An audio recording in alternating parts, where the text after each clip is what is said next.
21 अक्टूबर 1638 England के गांव विडीकॉम्बे in the मूर में एक बहुत ही भयानक तूफान आता है। ये तूफान इतना डिस्ट्रक्टिव था कि इसे नाम दिया जाता है the great thunder storm.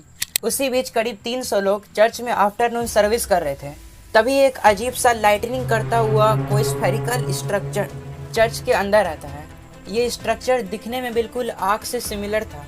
Church में मौजूद लोगों ने बताया कि ये स्ट्रक्चर खुद में गोल गोल घूम के चर्च में इधर उधर जा रहा था और जिस भी इंसान के करीब जाता तो या तो इंसान बुरी तरह से घायल हो जाता या फिर उसकी मौत हो जाती, और जिस भी ऑब्जेक्ट से टकरा रहा था उसे पूरी तरीके से डिस्ट्रॉय कर देता था। इस बॉल की वजह से 4 लोगों की मौत और करीब 60 लोग बुरी तरीके से घायल हो गए। और फिर पूरे चर्च को डिस्ट्रॉय करने के बाद ये अचानक से गायब हो गया, और इसके गायब होने के बाद पूरे चर्च में सल्फर की स्मेल फैल गई। ये बात जब चर्च के लोगों ने बाकी सबको बताया तो कोई उनकी बात मानने को तैयार ही नहीं था। लेकिन बाद में इस घटना का जिम्मेदार चर्च में मौजूद उन 2 लोगों को बताया जाता है जो गॉड को प्रे करने के बजाय कार्ड्स गेम खेल रहे थे। लोग कहने लगे कि उन लोगों की हरकत की वजह से उन्होंने गॉड को नाराज कर दिया है, जिसकी वजह से गॉड ने उन पर यह श्राप डाला है। बाद में इस बॉल को नाम दिया जाता है सेटेंस बॉल और द फ्लेम्स ऑफ हेल। लेकिन असल में यह बॉल था क्या, ये किसी को नहीं पता। फिर इसके लगभग 240 साल बाद 30 अप्रैल 1877 में ये बॉल फिर से एक बार पंजाब के गोल्डन टेम्पल के पास दिखाई दिया था। तब पूरे पंजाब ने इसे भगवान का अंश मान लिया। लेकिन इस बार भी ये बॉल था क्या, ये किसी को नहीं पता। इन दोनों जगहों के अलावा और भी कई सारे जगहों पर लाइटनिंग बॉल को देखा गया है। एक रिपोर्ट के मुताबिक दुनिया में रहने वाले मात्र 5% लोगों ने ही इस लाइटनिंग बॉल को देखा है। लेकिन जब कहीं भी ये लाइटनिंग बॉल दिखता है तो उसमें कुछ चीजें बहुत कॉमन रहती है। जैसे ये लाइटनिंग बॉल सिर्फ थंडर स्टॉर्म के ही टाइम पर बनता है। ठीक उस पॉइंट पर जब बिजली जमीन से टकराती है तभी ये बॉल का निर्माण होता है। इस बॉल का साइज अक्सर 1 से 100 सेंटीमीटर के बीच होता है, लेकिन जो कॉमन साइज इस बॉल में देखा गया है वो 10 से 20 सेंटीमीटर तक है। इसके अलावा इसका कलर भी अलग अलग हो सकता है, लेकिन जो मोस्ट कॉमन कलर है वो है रेड, ऑरेंज और येलो। इसके अलावा एक अजीब चीज ये है कि अगर आप कोई हल्का ऑब्जेक्ट कहीं पे रख देते हो और वहाँ पर एक बहुत तेज विंड आ जाता है तो वो ऑब्जेक्ट उसी डायरेक्शन में बहने लगेगा जिस डायरेक्शन पे विंड बहता है। लेकिन इस बॉल की एक मिस्टीरियस चीज है कि इस पर किसी तरह की कोई फोर्स का असर ही नहीं होता।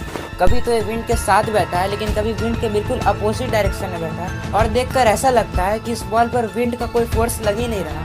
इस बॉल के बारे में एक फन फैक्ट ये है कि अगर ये किसी इंसान के पास जाता है तो फिर जो होता है वो बहुत स्ट्रेंज, क्योंकि हो सकता है ये उस इंसान को इतना डैमेज करे कि उसका डेथ ही हो जाए, और ये भी हो सकता है कि उसको एक खड़ोस तक ना आए। मतलब कब ये किसी को डैमेज करेगा या नहीं करेगा ये भी प्रेडिक्ट करना बहुत मुश्किल है। इस बॉल का लाइफ स्पैन 1 सेकेंड से 1 मिनट तक होता है, और लाइफ स्पैन के बाद इस बॉल का क्या होगा ये भी प्रेडिक्ट करना बहुत मुश्किल है, क्योंकि कभी तो ये बॉल डिसअपेयर हो जाता है साइलेंटली और कभी एक्सप्लोसिवली।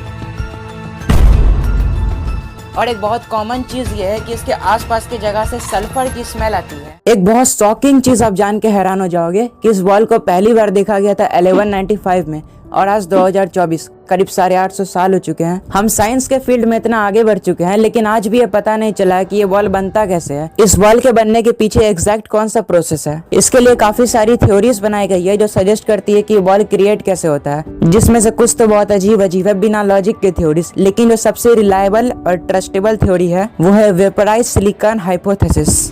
इस थ्योरी के मुताबिक जब साधारण लाइटनिंग जमीन से टकराता है तो जमीन में मौजूद सिलिका, जिसे सिलिकॉन डाइऑक्साइड कहते हैं, वो एवापोरेट हो जाता है। लेकिन फिर सिलिकॉन डाइऑक्साइड से किसी तरह ऑक्सीजन अलग होता है और बचता है सिर्फ प्योर सिलिकॉन एटम। इस थ्योरी के हिसाब से ऑक्सीजन 3 तरीके से अलग हो सकता है। पहला है थर्मल डिकम्पोजिशन, मतलब जिस वक्त लाइटनिंग जमीन को हिट करता है उसी वक्त इसकी हाई हीट की वजह से ऑक्सीजन सिलिकॉन से अलग हो जाता है। दूसरा है इलेक्ट्रॉन इम्पैक्ट, मतलब लाइटनिंग में मौजूद हाई एनर्जी वाले इलेक्ट्रॉन्स सिलिकॉन डाइऑक्साइड से टकराते हैं, जिसकी वजह से सिलिकॉन और ऑक्सीजन के बीच बॉन्ड टूट जाता है और ऑक्सीजन सिलिकॉन से अलग हो जाता है। तीसरा है केमिकल रिएक्शन। इसके अनुसार जब सिलिका एवापोरेट करता है तो वो हवा में मौजूद दूसरे मॉलिक्यूल जैसे वाटर और कार्बन डाइऑक्साइड के साथ रिएक्ट करने लगता है। इसी रिएक्शन की वजह से ऑक्सीजन सिलिकॉन से अलग हो जाता है। एक बार जब silicon dioxide pure silicon atom में कन्वर्ट हो जाता है तो वो वापस से एयर में मौजूद ऑक्सीजन के साथ रिएक्ट करने लगता है, क्योंकि सिलिकॉन और ऑक्सीजन आपस से बहुत रिएक्टिव होते हैं। इसी रिएक्शन की वजह से केमिकल एनर्जी रिलीज होती है, जो केमिकल एनर्जी ही हमें इस ग्लो के फॉर्म में दिखती है, जिससे सिंपल भाषा में हम बॉल लाइटनिंग कहते हैं। इसी प्रोसेस में अगर दूसरे एलिमेंट जैसे आयरन, कार्बन और नाइट्रोजन भी आके रिएक्ट होने लगते हैं तो हमें मिलता है बॉल लाइटनिंग में अलग अलग कलर्स,